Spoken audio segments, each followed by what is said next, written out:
আসসালামু আলাইকুম বন্ধুরা, সবাইকে ওয়েলকাম জানাচ্ছি গার্ডেনিং উইথ সুমন ইউটিউব চ্যানেলের নতুন একটি ভিডিওতে। আশা করি সবাই ভালো আছেন এবং সুস্থ আছেন।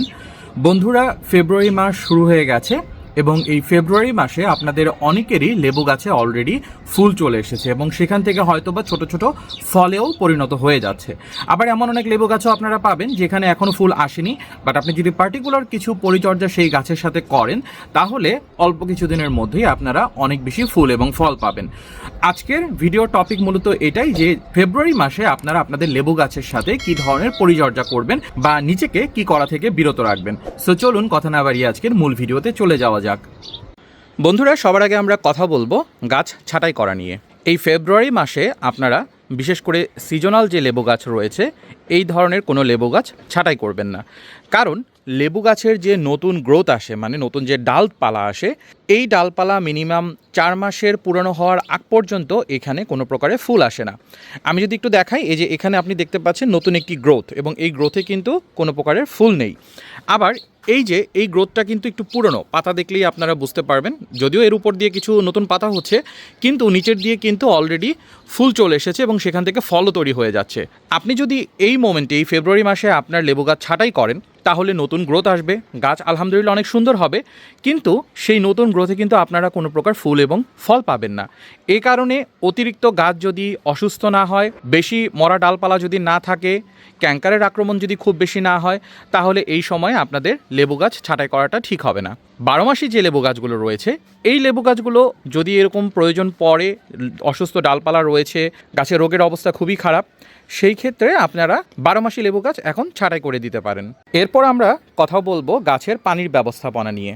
ফেব্রুয়ারি মাসে যাদের গাছে অলরেডি ফুল এবং ফল চলে আসছে তারা অবশ্যই আপনাদের যে গাছ রয়েছে সেই গাছের মাটিটাকে একটা কন্টিনিউয়াস ময়েশ্চার ভাব রাখবেন, মানে অনেক বেশি ভেজা পানি জমে যাচ্ছে এরকম অবস্থা রাখবেন না, আবার একদম ড্রাই হয়ে শুকনো ধুলার মতো হয়ে যাচ্ছে এই অবস্থাও তৈরি করবেন না। সবসময় প্রয়োজন মতো একটু পানি দিবেন। আর যে সকল গাছে এখন পর্যন্ত কোনো ফুল বা ফল আসেনি তারা চাইলে মাটিটাকে একটু ড্রাই করতে পারেন।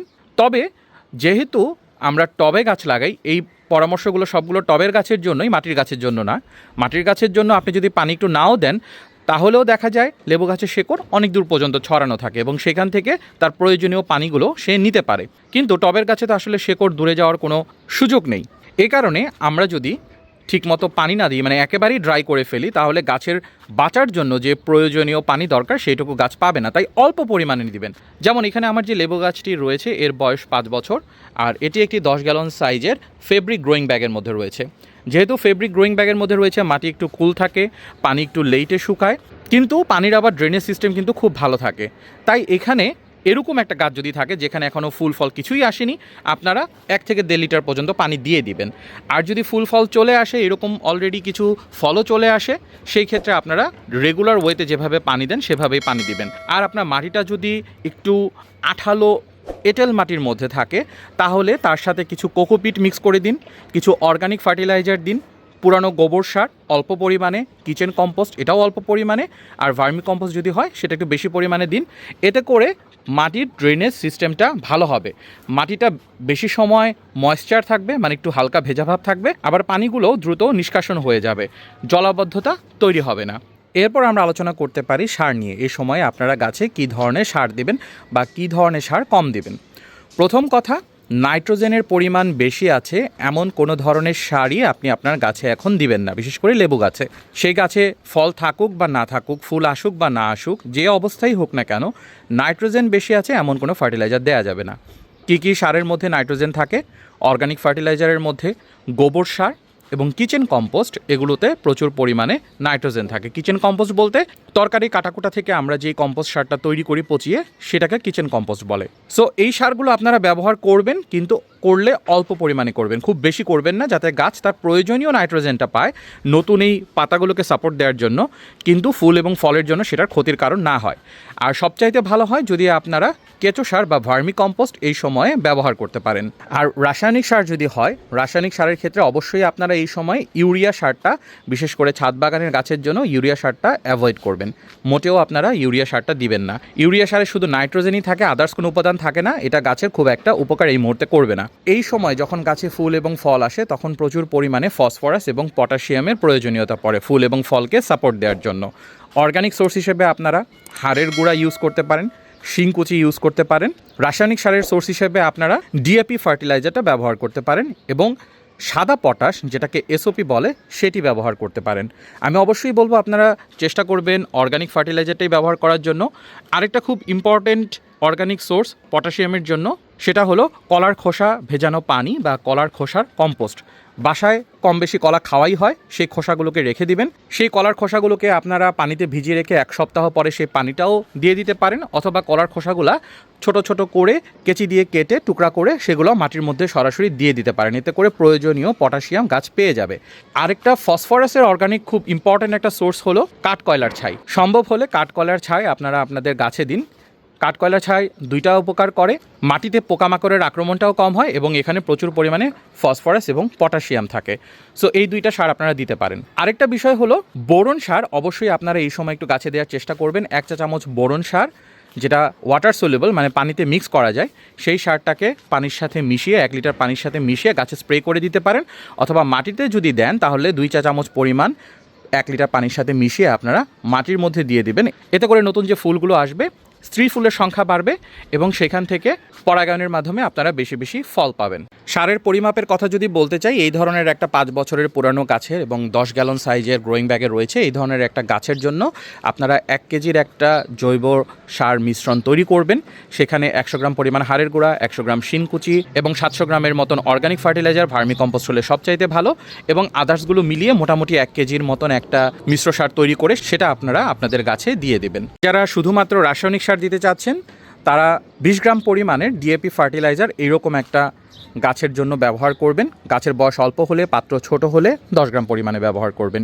এসওপি বা সাদা পটাশের ক্ষেত্রেও একই পরিমাণ প্রযোজ্য। চেষ্টা করবেন এমওপি বা লাল পটাশ, লাল রঙের লবণের মতন যে পটাশ, এইটা কোনো প্রকার গাছেই ব্যবহার না করার জন্য।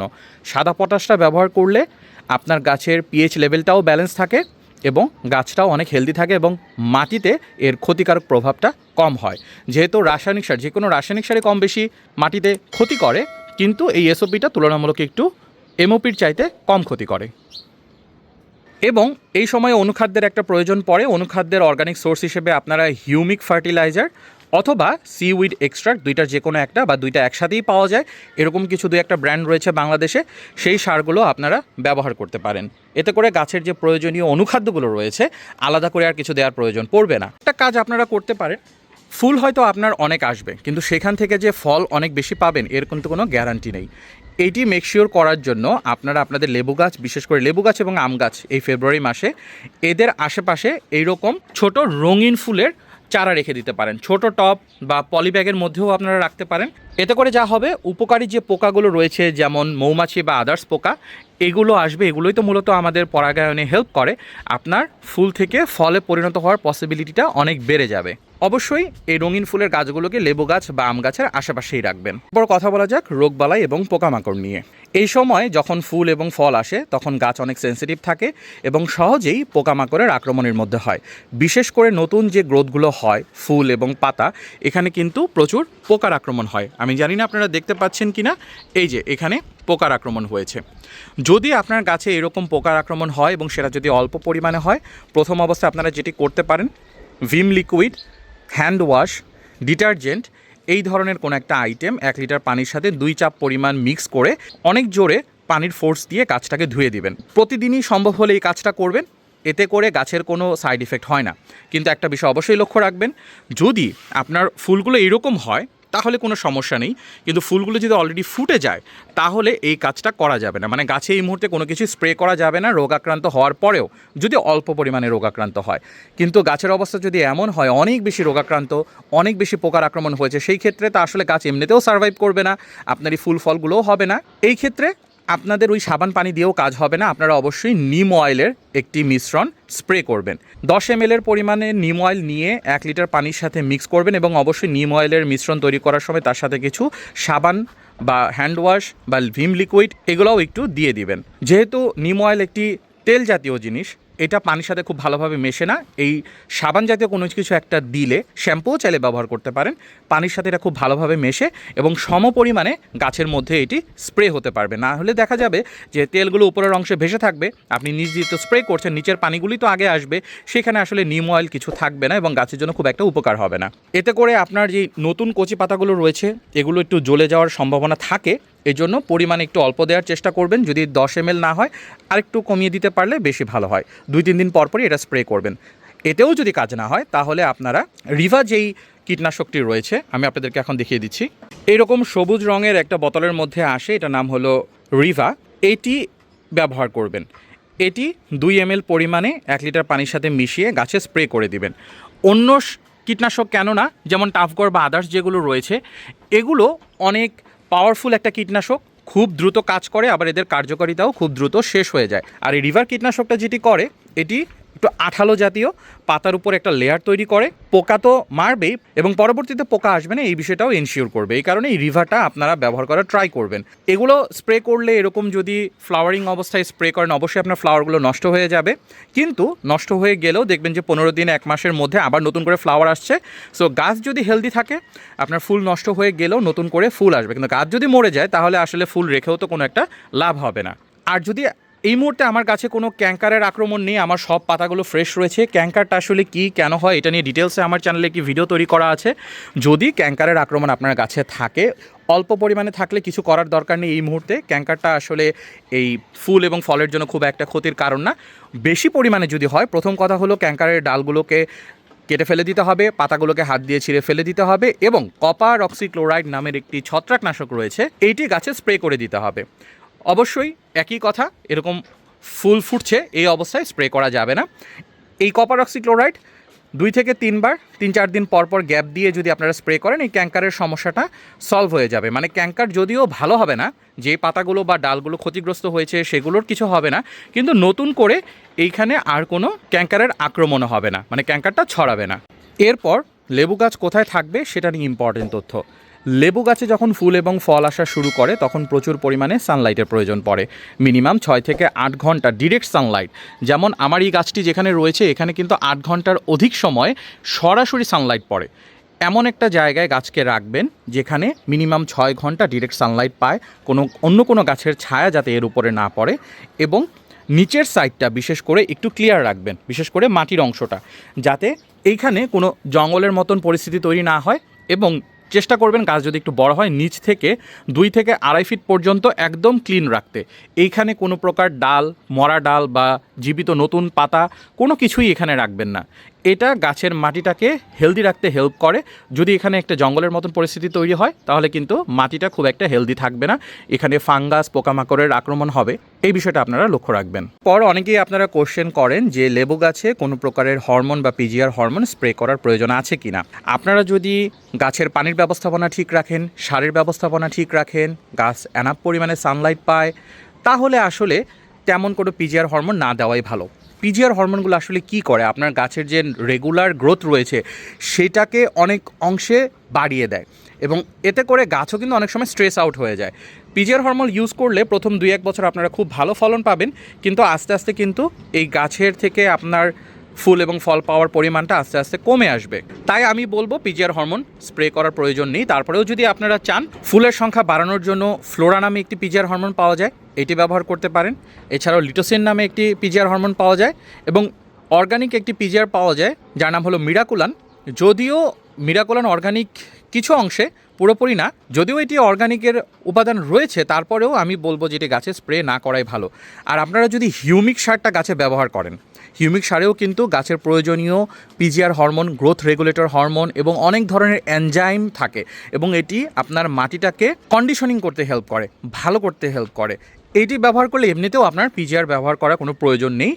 মাটি থেকে গাছ যথেষ্ট পরিমাণে যে হরমোন বা আদার্স গ্রোথ রেগুলেটর রয়েছে এগুলো পেয়ে যাবে। আবার অনেকে আপনারা কোশ্চেন করেন যে এই ফেব্রুয়ারি মাসে কি আমরা আমাদের লেবু গাছটা তো একটা ছোটো পাত্রে রয়েছে, আমরা কি রিপোর্ট করতে পারবো? আমি বলবো না, এই ফ্লাওয়ারিং স্টেজে আপনারা আপনাদের গাছকে রিপোর্ট করবেন না। রিপোর্ট করলে কিন্তু গাছ অনেক স্ট্রেস আউট হয়ে যায়, নতুন জায়গায় খাপ খাওয়াতে গাছের একটু সময় লাগে, এতে করে আপনার ফুল এবং ফলগুলো ঝরে যাবে এবং নতুন করে ফুল এবং ফলও আসবে না, গাছ তখন নতুন করে গ্রো হওয়ার দিকে নজর দিবে। তাই এই সময় আপনারা রিপোর্ট করবেন না। যদি আপনারা রিপোর্ট করতে চান আগামী বছর, সামনের বছর গাছের যখন সব ফলগুলো ঝরে যাবে, পাতাগুলোও অনেকাংশে ঝরে যাবে, যেমন ডিসেম্বর এবং জানুয়ারি মাসের শুরুর দিকে, তখন আপনারা রিপোর্ট করবেন। এবং ওই সময় যদি আপনারা রিপোর্ট করার সময় গাছের শিকড় কিছুটা কেটেও ফেলেন, এবং কাটতে অবশ্যই হবে কারণ লেবু গাছের শিকড় অনেক বেশি গ্রো করে, কিন্তু ওই সময় শিকড় কেটে গাছ নতুন করে রিপোর্ট করলে গাছের কোনো ক্ষতি হয় না, কোনো সমস্যা হয় না, গাছ স্ট্রেস আউটও হয় না। এই কাজটা আপনারা ডিসেম্বর বা জানুয়ারি মাসে করবেন। লেবু গাছ নিয়ে এই ছিল আজকের মতন ভিডিও। ফেব্রুয়ারি মাসে আপনারা যা করবেন বা যা করবেন না, এগুলো সবগুলি আমি বলার চেষ্টা করেছি। ভিডিওটা একটু লম্বা হয়ে গেছে যদিও, তারপর আশা করি ভিডিওটি আপনাদের উপকারে আসবে। ভিডিওটি যদি ভালো লাগে ভিডিওটিতে লাইক করে দিবেন এবং শেয়ার করবেন। আর আমার চ্যানেলে আপনাদের জন্য 200+ ভিডিও রয়েছে, আমার চ্যানেলটি ঘুরে আসবেন, কোনো না কোনো ভিডিও হয়তো বা আপনাদের উপকারে লেগে যাবে। সবাইকে আমার পরবর্তী ভিডিও দেখা আমন্ত্রণ জানিয়ে আজকে এখানেই শেষ করছি। সবাই ভালো থাকবেন, আল্লাহ হাফিজ এবং আসসালামু আলাইকুম।